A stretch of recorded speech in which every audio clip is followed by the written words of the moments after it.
Donc merci, bonjour à tous. Je m'appelle Alexandre Mignon, je suis professeur de médecine à l'université Paris-Descartes.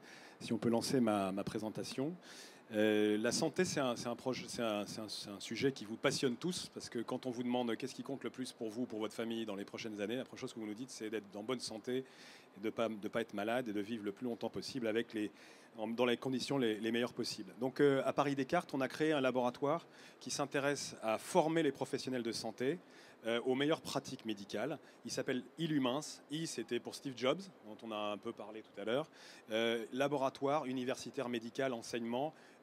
N pour numérique, le digital, S pour la simulation. En gros, reconstruire et recréer des mannequins ou des solutions qui nous permettent de nous entraîner sur des machines en plastique ou des ordinateurs plutôt que faire nos premières armes sur vous-même et faire des bêtises. Et dans le même temps, on a créé une start-up qui crée des serious games, des jeux vidéo que je vais vous montrer tout à l'heure. Et nous avons un certain nombre de partenaires industriels français et internationaux. Et on est en train d'exporter le savoir-faire français dans le domaine de la pédagogie médicale. Alors très rapidement, faire des progrès en santé, c'est mieux comprendre les maladies. C'est ce qu'on fait quand on fait de la recherche. C'est mieux organiser le travail. C'est ce qu'on fait quand on ferme des hôpitaux qui ne travaillent pas assez et qui ont des mauvais résultats. Et c'est ce qu'on fait quand on forme mieux et qu'on évalue mieux les professionnels de santé. Or, dans le domaine de la pédagogie, le numérique est une révolution et va changer complètement la façon de faire. Vous avez déjà entendu parler ici de l'école à l'envers. On apprend à la maison des choses et on vient se tester et apprendre par résolution de problèmes et en créant des erreurs et en faisant des erreurs à l'école ou à l'université. Alors au laboratoire, la vidéo normalement doit démarrer. Le laboratoire est basé rue des Saints-Pères. Vous êtes invité si vous voulez visiter ce laboratoire. Donc en plein centre de Paris, dans l'ancienne faculté de médecine rue des Saints-Pères, au 5e étage.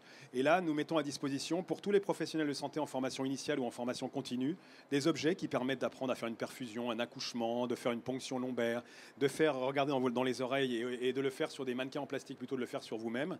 Puis ensuite, on joue avec des mannequins extrêmement sophistiqués qui coûtent très cher, qui parlent, qui saignent, qui respirent, avec lesquels on fait des situations cliniques dans lesquelles on fait passer les infirmières, les docteurs jeunes, les docteurs plus âgés. Et puis ensuite, on fait ce qu'on appelle le débriefing, qui est la partie importante de l'exercice. Et cette partie, c'est de dire qu'est-ce que vous avez bien fait, mais surtout qu'est-ce que vous avez mal fait, qu'est-ce que vous devez faire différemment la prochaine fois quand vous serez en situation de soigner des vrais patients. Alors vous voyez nos mannequins, c'est des mamans, c'est des enfants, c'est des nouveau-nés, c'est des vieux. On les a à la faculté, mais on peut aussi les emmener en dehors de la faculté. On les a emmenés ici, et si vous voulez venir nous voir sur le stand, on les a ici. Et puis on développe d'autres solutions de simulation, notamment par exemple on apprend à faire de la chirurgie avec de la réalité virtuelle augmentée, on apprend à faire de l'endoscopie digestive. Vous voyez ici par exemple des chirurgies, de l'ophtalmologie, de la radiologie, puisqu'aujourd'hui un radiologue est capable de naviguer dans votre corps en venant avec des petits tuyaux qui vont de la tête jusqu'aux pieds pour mettre des coils, pour mettre des stents, pour mettre tout un tas de choses. Donc ça c'est ce qu'on fait. Et puis la partie numérique de l'exercice, c'était de dire mais finalement si on est obligé de venir à la plateforme c'est bien, mais si on pouvait faire la même chose sur l'ordinateur ça serait encore mieux.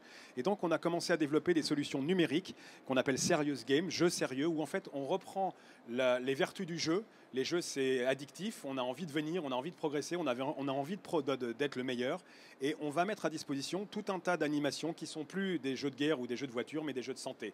Et donc on va refaire et recréer tout cet environnement-là. Alors dans notre laboratoire, auquel vous êtes bien sûr invités à visiter, eh bien, nous utilisons cette formidable révolution du numérique. Vous savez qu'on peut coder la vie en 4 lettres, A, C, G, T, ça c'est la génétique, mais qu'on peut coder tout, bien plus que la vie, les objets, les choses, en 0 et 1. C'est la capacité du numérique à transformer les choses, et notamment l'éducation, avec, vous voyez, cette génération Y qui va utiliser nos outils de tous les jours. À partir de 1 an, on sait faire les 3 gestes de base, on sait cliquer, on sait swiper, on sait élargir une image, et même jusqu'à 77 ans, c'est la formation de 7 à 77 ans.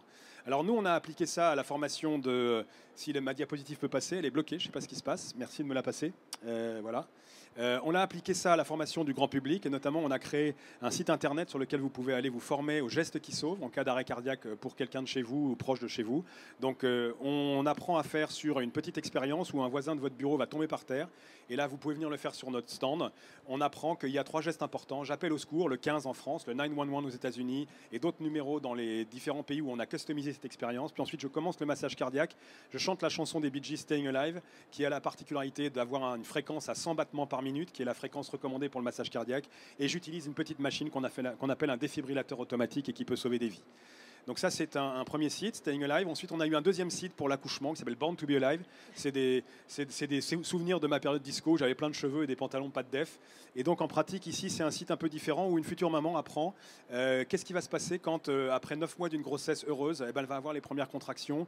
Et puis, elle va arriver dans la salle de naissance. Elle va voir tout un tas de gens qui la regardent bizarrement, qui lui mettent des capteurs, qui lui mettent une perfusion, qui lui proposent d'avoir une péridurale, etc. Et donc, vous allez, de manière interactive, comprendre ce qui se passe et qu'est-ce que vous allez faire pour accoucher dans les meilleures conditions. Donc vous voyez, vous êtes à la maison, là vous allez ensuite à un moment donné décider de venir à l'hôpital, et une fois arrivé à l'hôpital, eh bien rentrez dans la salle de naissance, on va vous montrer, mesdames, pour les dames qui ont accouché, en accéléré, parce que vous auriez bien aimé accoucher en 1 minute et sans douleur, ce qui se passe dans votre ventre, vous allez voir, c'était quand même assez magique. Ce qui est magique, c'est comment un bébé va se présenter sous son plus petit diamètre, dans votre plus grand diamètre, celui de votre bassin, pour sortir. Vous voyez qu'ici c'est de l'animation en 3D en temps réel, on enlève le ventre, on enlève la peau, et on voit ici, pour ceux qui ne sont pas familiers, ici c'est ce qu'on appelle le col de l'utérus. Le col se dilate jusqu'à 10 cm, puis ensuite le bébé tourne et va venir se présenter et sortir, et c'est ce qu'on appelle la naissance, et c'est un événement absolument extraordinaire qui se reproduit plus de 750 millions de fois par an sur notre planète. Alors malheureusement, dans certaines situations, eh bien, que ce soit la cardiologie ou l'obstétrique, il y a des complications. Ici, par exemple, le syndrome coronarien aigu. C'est quoi? C'est l'infarctus du myocarde. Et d'un seul coup, un monsieur dans son bureau vous appelle parce qu'il a une douleur dans la poitrine. Ça serre très fort. Et donc nous, on va virtualiser cette expérience avec un jeu vidéo qui s'appelle ScaLife. ScaLife, ça veut dire syndrome coronarien aigu, et Life, logiciel interactif de formation et d'évaluation. Et donc, vous voyez que là, le médecin va pouvoir prendre en charge le patient virtuel, l'avatar, sur l'ordinateur.